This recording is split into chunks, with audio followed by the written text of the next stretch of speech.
This is the cheapest outboard on the internet.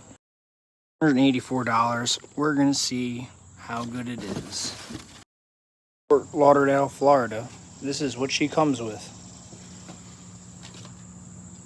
Ready to go. Toolkit, transom mount, and things to change your oil. It's ready to go. Fresh 2-stroke gas, primed fuel, and absolutely no idea what I'm doing. We're gonna see how it goes.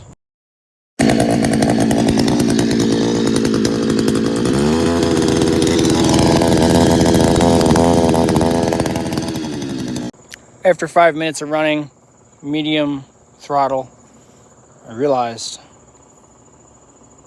there's no shut off. So you have to shut it off by connecting these. But other than that, runs great. Totally recommend. We'll see it on the water.